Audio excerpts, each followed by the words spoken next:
हरिद्वार से फिर से जुड़ चुका हूँ आपके साथ एक और बार। और आज हम आए हैं यहाँ हनुमान मंदिर के पास में और मिलते हैं आज हम नारायण ज्योतिष संस्थान के संस्थापक आचार्य विकास जोशी से और जानते हैं इनसे सावन का महत्व। नमस्कार आचार्य। नमस्ते, सभी को प्रणाम। तो आज आप हमें बताइए सावन का क्या महत्व है। सावन सभी माह में भगवान शंकर जी को अति प्रिय जो माह है वो सावन का महीना है।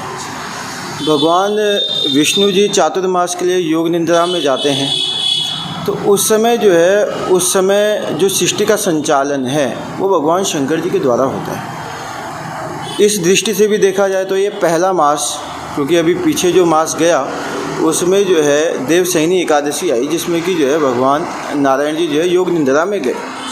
उसके बाद भगवान शंकर जी के सुपुर्ति ये जो सृष्टि है, जो संसार है, इसका संचालित करने का जिम्मा भगवान शंकर जी पे आया है। और ये पहला महीना होना, ये पहला महीना है, इस कारण भी यह भगवान शंकर जी को प्रिय है। और इसके दूसरे अनेक कारण हैं। कहते हैं भगवान शंकर जी इस माह में अपने ससुराल यानी कि हरिद्वार आते हैं और यहाँ रहते हैं। तो हरिद्वार वासियों के लिए तो ये बहुत एक मान लो कि बहुत बड़ा पर्व का ये पूरा महीना है। और साथ ही पार्वती जी ने भी शंकर जी को पति रूप में प्राप्त करने के लिए इसी महीने में शिव आराधना करी थी, और जिससे कि भगवान शंकर जी बहुत ज़्यादा प्रसन्न हुए थे। और इसीलिए भी शंकर जी को ये माह बहुत ज़्यादा प्रिय है। और साथ ही तो आचार्य जी, और क्या हम भगवान शिव को प्रसन्न करने के लिए क्या क्या कर सकते हैं सावन के मास में। भगवान शंकर जी को प्रसन्न करने के लिए मुख्य रूप से रुद्रा अभिषेक है भगवान शंकर जी को जल चढ़ाने का, है ना। जिस प्रकार के हम जानते हैं कि समुद्र मंथन जो हुआ था वो भी श्रावण मास में हुआ था। और जो श्रावण मास में जो समुद्र मंथन हुआ था तो विष का हलाहल केवल भगवान शंकर जी ने ही पिया था। तो उस विष के संताप को कम करने के लिए समस्त देवी देवताओं ने उनके ऊपर जल की धारा को प्रवाह किया, जिससे कि उनका जो विष का जो था प्रभाव वो कम हुआ, ताप संताप कम हुआ। तो इसीलिए भगवान शंकर जी को जल अति प्रिय है। और जो लोग हरिद्वार में रहते हैं वो गंगा जल इस माह में प्रत्येक दिवस भगवान शंकर जी को जल चढ़ाएं।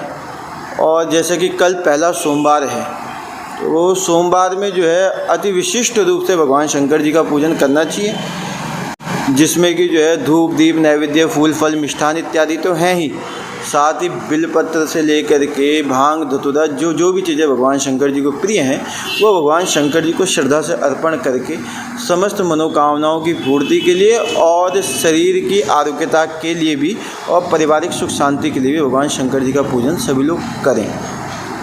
तो हाल चल रहा है तो कई श्रद्धालु कोरोना के डर से मंदिरों में नहीं आ पा रहे हैं, तो वो नर्मदेश्वर शिवलिंग को घर में स्थापित करें।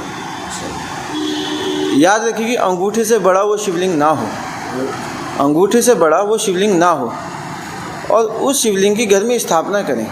उसको डेली जल चढ़ाएं, उसमें दूध दही घी शहद शक्कर इस पंचामृत से उनका स्नान कराएं।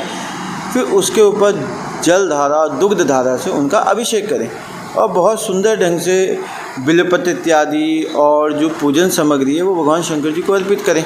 तो इस प्रकार से कर सकते हैं।